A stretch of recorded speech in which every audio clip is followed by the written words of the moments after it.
Shyam kitchen तड़का की ओर से आप सभी मेरे दर्शकों, दोस्तों, श्रोताओं को बहुत बहुत जय शिव पार्वती। इस समय फागुन मास का फागुन मास चल रहा है। फागुन मास में शिव और पार्वती के की दी हुई ज्ञान, कहानियां सब कुछ सुनना चाहिए और उनकी पूजा करना चाहिए, उनका उपवास करना चाहिए, जो भी जितना हो सकता है अपने को।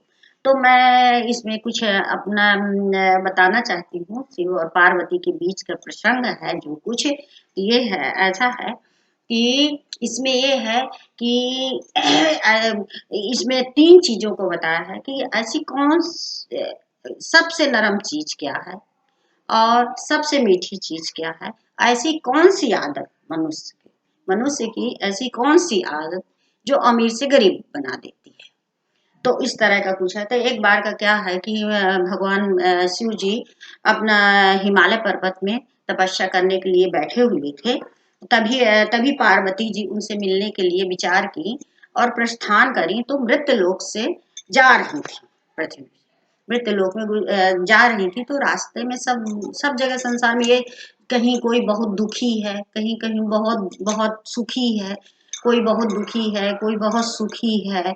और कुछ ऐसे मनुष्य हैं जो अपने माँ बाप की बहुत ज्यादा सेवा कर रहे हैं, अपने माँ बाप के माता पिता के चरणों में ही उनका स्वर्ग है समझते हैं। तो कुछ ऐसे लगे हैं, कुछ मनुष्य ऐसे हैं कि माता पिता का बिल्कुल ध्यान नहीं देते हैं। वो क्या खा रहे हैं, क्या रह रहे हैं, किस उम्र में है, क्या करते हैं।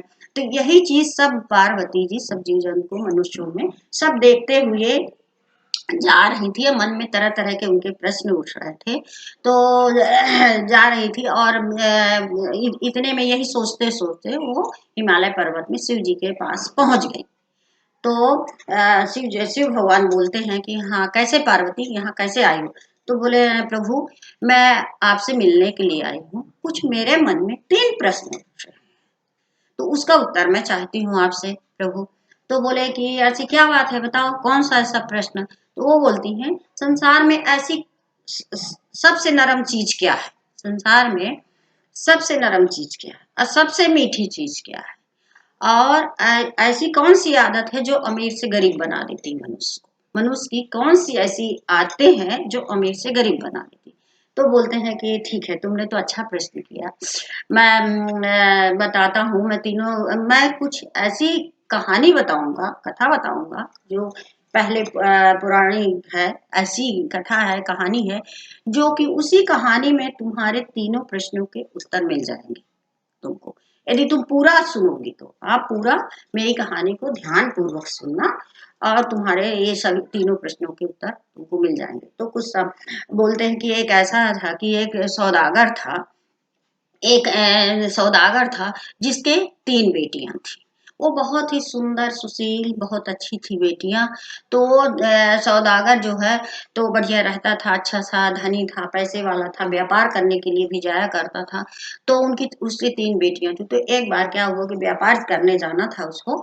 तो वो अपनी पहली बेटी को बुलाता है और अपनी पहली पुत्री से पूछता है कि हे पुत्री, तुम सबसे ज्यादा किसको मानती हो, किसको चाहती हो।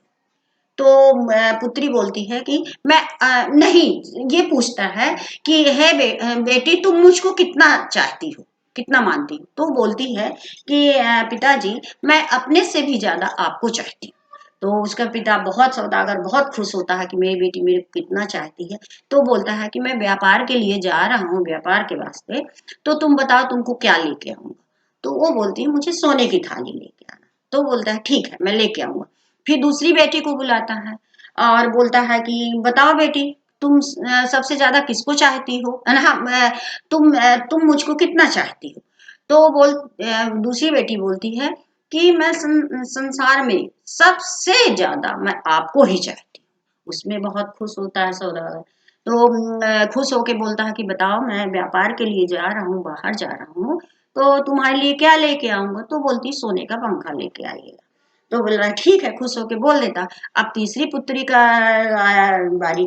तो उसको बुलाता है तो बोलता है कि बताओ बेटी, बताओ बेटी तुम सबसे ज्यादा किसको मानती चाहती। तो बोलती है कि पिताजी, सबसे ज्यादा तुम मुझको कितना मानती हो? तो वो बोलती है कि मैं नमक के बराबर आपको मानती हूँ। तो सौदागर एकदम नाराज हो जाता है, क्रोधित हो जाता कि अरे, ये मुझे तो नमक के उसमें तौल रही है, नमक के बराबर मान रही है। तो बोल देता कि मैं तुम्हारे लिए कुछ नहीं लेके आऊंगा। तो तीसरी पुत्री बहुत समझदार रहती है, तो बोलती है कि हाँ ठीक है, खुश हो जाती हूँ, दुखी नहीं होती है, बहुत खुश रहती है।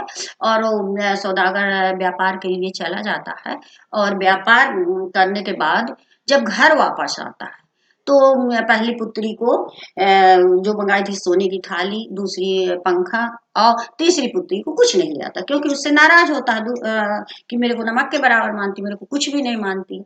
तो आ जाता है दोनों पुत्रियों को जो मंगाई थी, सोने की थाली और सोने का पंखा, दोनों पुत्रियों को दे देता है। तो बहुत खुश होती है कि मेरे पिताजी मेरे को बहुत चाहते हैं, मेरे को ये सामान लाए हो।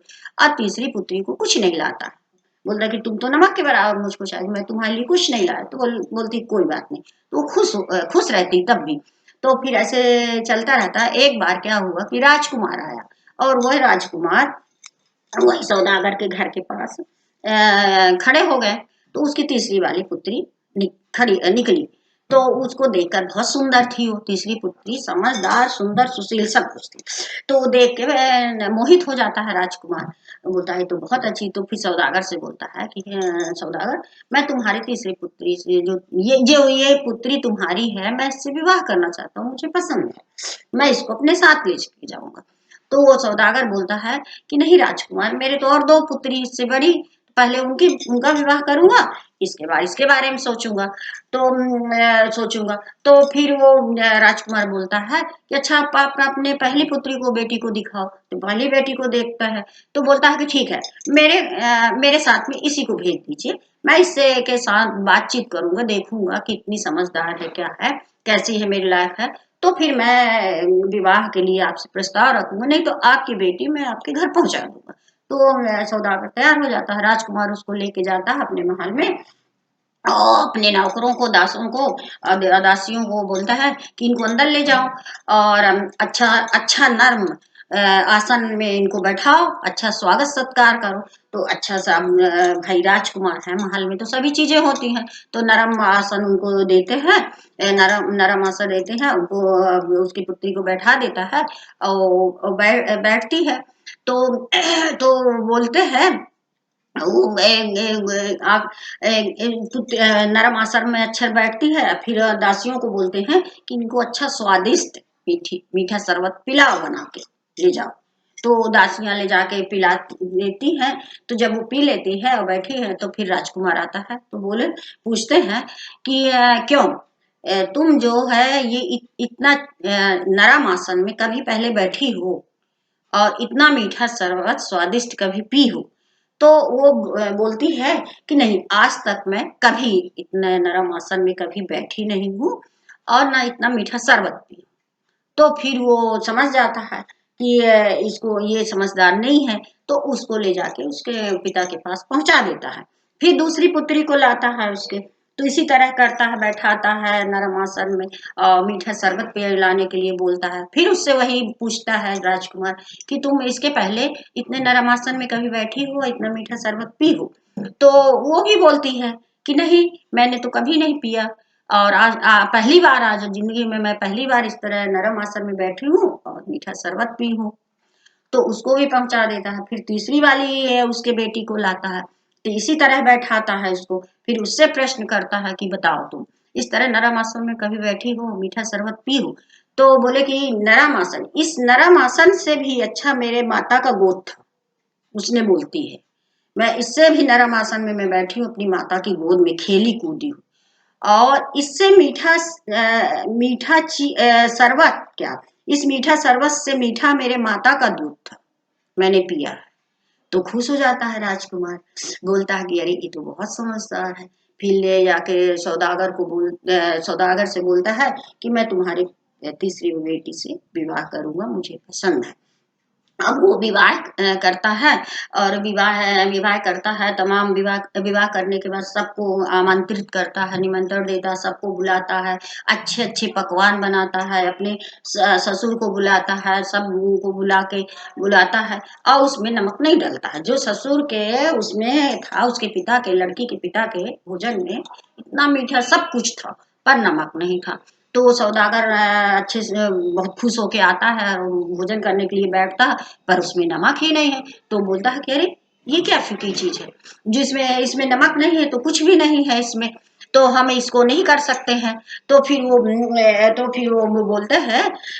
बोलता है राजकुमार, और उसकी बेटी भी रहती है बढ़िया, उसका स्वागत सत्कार करते, तो बोलते हैं कि आप ही तो बोले थे कि आपकी बेटी जो पुत्री बोली थी कि मैं आपको नमक के बराबर प्यार चाहती हूँ, तो आप अब नमक से ज्यादा तो कुछ नहीं है, देखिए इतने पकवान है, इतने सब कुछ है, पर इसमें कुछ स्वाद ही नहीं है, मतलब नमक नहीं है, मतलब नमक नमक से बढ़ के कुछ है ही नहीं है। जब नमक नहीं रहेगा तो कोई स्वाद नहीं आएगा भोजन में, पकवान में, तो कुछ भी नहीं है। इसलिए नमक का मूल कितना है, और आपने अमूल कर दिया। इसलिए आपको ये बताते हैं कि आपने जो अपने बेटी का अपमान किया था, तो वो अपमानित हुई है, और आपको बेच दिया। अब आपको नमक नहीं मिल रहा, तो आप स्वाद नहीं मिल रहा, आप भोजन नहीं कर रहे, इसलिए फिर सौदागर को ये महसूस होता है कि नमक के बराबर कोई चीज नहीं होती, नमक सबसे बड़ा नमक है वो।